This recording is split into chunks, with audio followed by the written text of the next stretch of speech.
Groups and rings जो है आपका सेमेस्टर 5 का थर्ड ईयर का, वो हम कर रहे थे। आइलर फंक्शन और ये वाली थ्योरम इस वीडियो में कराऊंगी। इससे पहले का सब कुछ पहली वीडियोस में कवर करवा चुकी हूँ। बस आपका 1.3 का क्वेश्चन 1 का सेकंड पार्ट रहता है, जो कि जब मैं 1.4 कराऊंगी उसके साथ वो क्वेश्चन करा दूंगी। ठीक है, तो अब यहाँ से देखो आइलर फंक्शन होता क्या है। देखो, जैसे आपको पता ही है कि 1 फैक्टोरियल और 0 फैक्टोरियल क्या होता है, 1 होता है। सिमिलरली आइलर फंक्शन को हम डिनोट करते हैं इससे, फाई से। ये आइलर फंक्शन की नोटेशन है। तो ये एक रिजल्ट है कि फाई ऑफ 1 आपका 1 होता है। ठीक है, और अगर फिर मैं बोलूँ आप फाई ऑफ n कैलकुलेट करो, ये आइलर फंक्शन है right, phi of n calculate करो, तो वो उसका आंसर क्या आएगा? तो वो बेसिकली आपका ये जो ये है, ये आइलर फंक्शन है। अब फाई ऑफ n कैलकुलेट कैसे करोगे? पहली बात तो ये जो आपका n है वो ग्रेटर देन 1 होना चाहिए, यानी कि पॉजिटिव होना चाहिए। तो पॉजिटिव है तो 0 इसमें इंक्लूड नहीं करते आप, तो फाई ऑफ 0 नहीं कर सकते आप।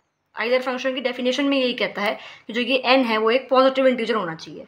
तो अगर n पॉजिटिव इंटीजर है तो यूलर फंक्शन को हम डिफाइन करते हैं phi of n equal to 1। और अगर फाई ऑफ n कैलकुलेट करना है तो जो इसका आंसर आएगा ना, वो n से छोटा पॉजिटिव इंटीजर आएगा, number of positive integers less than n, और ऐसा इंटीजर जितने भी हैं वो आएंगे दैट शुड बी को प्राइम टू n। देखो एग्जाम्पल कराऊंगी तो ज़्यादा अच्छे तरीके से समझ में आएगा। फॉर एग्जाम्पल मैं आपको बोलूँ ये कैलकुलेट करो, ठीक है, n यहाँ पे 6 है।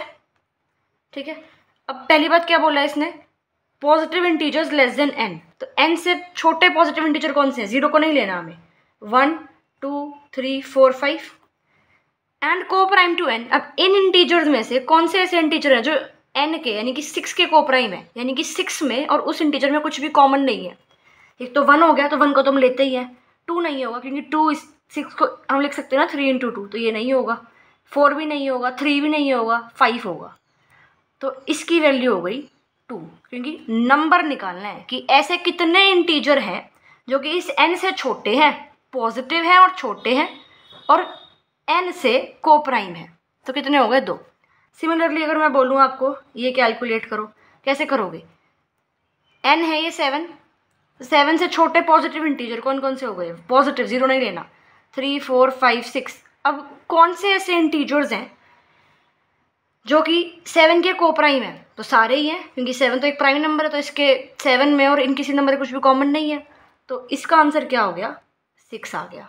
ठीक है, तो ये फंक्शन है आइलर फंक्शन की, डेफिनेशन है बेसिकली ये आइलर फंक्शन की।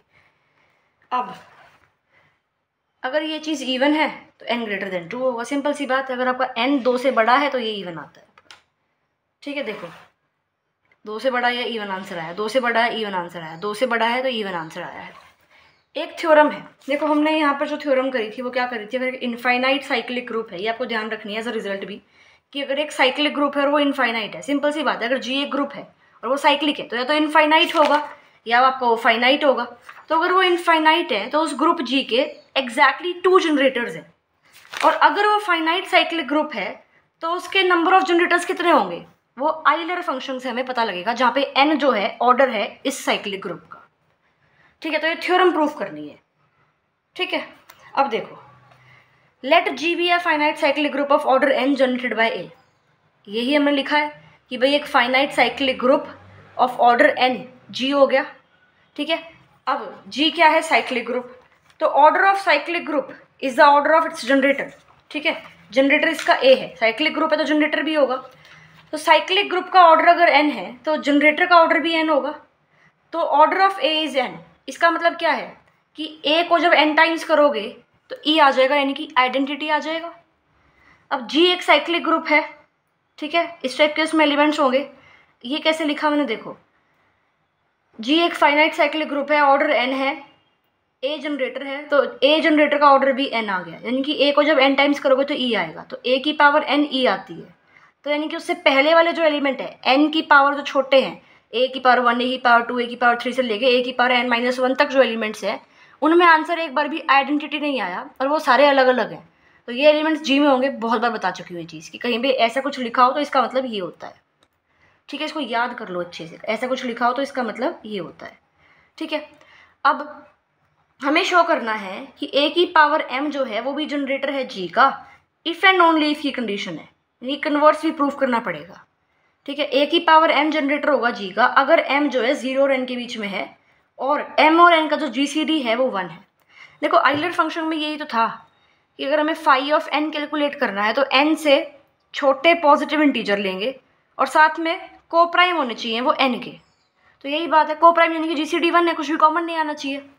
तो ये भी है, यहाँ पे ये चीज़ है कि m और जो n है, जो ये n है, ये जो n है और जो ये m है, इनका GCD 1 होना चाहिए और m जो है 0 और n के बीच में लाई करना चाहिए, यानी कि n से छोटा होना चाहिए। आइलर फंक्शन ये तो कहता है कि n से छोटे इंटीजर होने चाहिए पॉजिटिव, तो इसलिए ये 0 लिखा है यहाँ पे, और 0 नहीं होता तो यहाँ पे इक्वल टू इसलिए हमने नहीं लगाया। ठीक है, तो हमें शो करना है कि am जनरेटर है, a की पावर m जनरेटर है। अगर ये चीज़ होगी इफ़ एंड ओनली इफ ये, यानी कि पहले हम प्रूफ करेंगे कि ये जनरेटर है और इस चीज़ को प्रूफ कर देंगे, फिर हम लेंगे कि ये चीज़ हमें दे रखी है और a की पावर m को जनरेटर प्रूफ कर देंगे। ठीक है, क्योंकि इफ़ एंड ओनली इफ की कंडीशन हमें दिखानी है। ठीक है, तो ये जो लाइन लिखी है कहाँ से आई, आइलर फंक्शन की डेफिनेशन से आई है। तो ये आपको स्टेप याद रखना पड़ेगा कि ये प्रूफ करने के लिए हमें आइलर फंक्शन की डेफिनेशन प्रूफ करनी होती है, कन्वर्सली भी, क्योंकि इफ़ एंड ओनली इफ की कंडीशन लेके चलते हैं। अगर a की पावर m जनरेटर है g का, a की पावर m जनरेटर है g का, जहाँ पे m ये है, सिंपल डेफिनेशन आइलर फंक्शन की, तो a एलिमेंट है g का, a की पावर m तो जनरेटर है, a मान लेती हूँ मैं एलिमेंट है g का।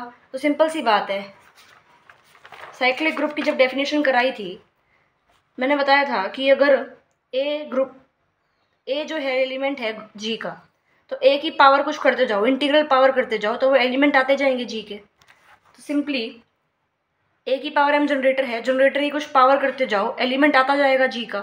तो g का एलिमेंट a मान लिया, a की पावर m जनरेटर की पावर t कर दी, इस a को इधर लिया है तो a की पावर mt माइनस a आ गया। फिर बेस सेम है, पावर को ऐसे सब्ट्रैक्ट कर दिया mt माइनस 1 और यहाँ पे 1 की जगह लिख दिया a की पावर 0, जो कि होता है e आइडेंटिटी। ठीक है, तो इसको इस तरह से लिख दिया। अब कहीं इस तरह का कुछ आता है तो हमें पता है क्या लिखते हैं उसको हम, या तो हम लिखते हैं कि जो a का ऑर्डर है वो mt माइनस 1 से कम है या उसके बराबर है। साथ के साथ हम ये चीज़ भी लिख सकते हैं कि जो a का ऑर्डर है वो इसको mt माइनस 1 को डिवाइड करता है। ठीक है, ये एक रिजल्ट है, इसको याद रखना। मैंने बता रखा है ना, एक जब ऑर्डर वाला मैंने कॉन्सेप्ट बताया था, order of an element of a group, जब ये कॉन्सेप्ट बताया था तो तब बताया भी था कि अगर कुछ, और बहुत बार कर भी चुके हैं, कि अगर कुछ ऐसा आ जाए तो इसका मतलब क्या होता है कि जो a का ऑर्डर है वो mt माइनस 1 है या mt माइनस 1 से कम है। साथ साथ अगर ये से कुछ आ जाए तो हम ये भी चीज़ लिख सकते हैं कि जो a का ऑर्डर है वो उसकी पावर mt माइनस 1 को डिवाइड करता है।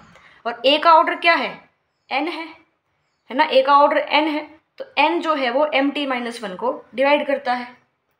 ठीक है, यानी कि mt minus 1 equal to n के लिख सकते हैं। अगर मैं बोलूँ कि जो 2 है वो 6 को डिवाइड करता है, और 2 अगर m है तो 6 को मैं 2 इंटू 3 भी तो लिख सकती हूँ, यानी कि m इंटू k को 3 मान लेती हूँ, ये लिख सकती हूँ ना। ठीक है, तो n अगर डिवाइड करता है mt माइनस 1 को, इसका मतलब mt माइनस 1 को लिख सकती हूँ n इंटू k। ठीक है, इस तरह से लिख दिया।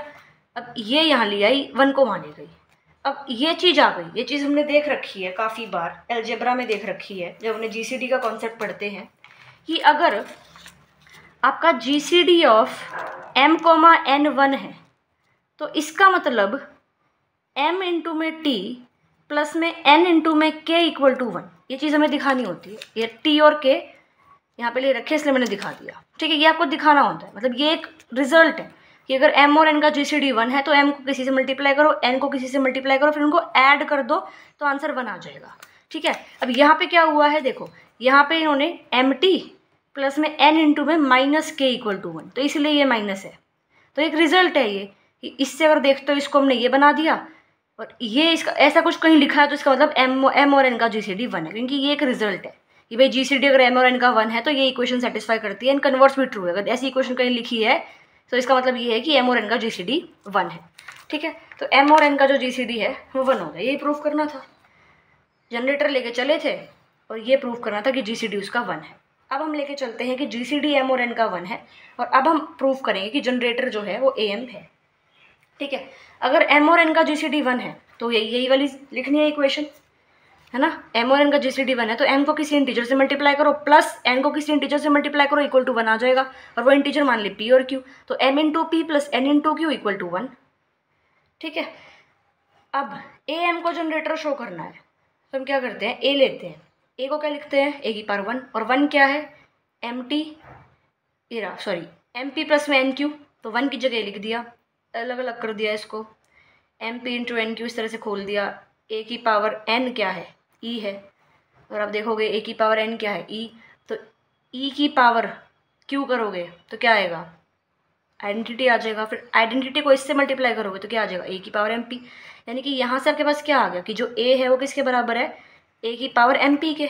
इसका मतलब आपने ए एम की पावर पी कब करते गए तो ए आता गया, लेकिन ए क्या था, एलिमेंट था जी का, तो इसका मतलब ए की पावर एम क्या हो गया, जनरेटर हो गया। सिंपल क्वेश्चन, ऐसे ही करना था इसको, खत्म क्वेश्चन ही। तो ए एम क्या हो गया, जनरेटर हो गया जी का, जहाँ पे एम जो है 0 एन के बीच में है, और एम और एन का जीसीडी जो है वो 1 है। अब नेक्स्ट वीडियो में मैं आपको ये 4 एग्जाम्पल्स कराऊंगी।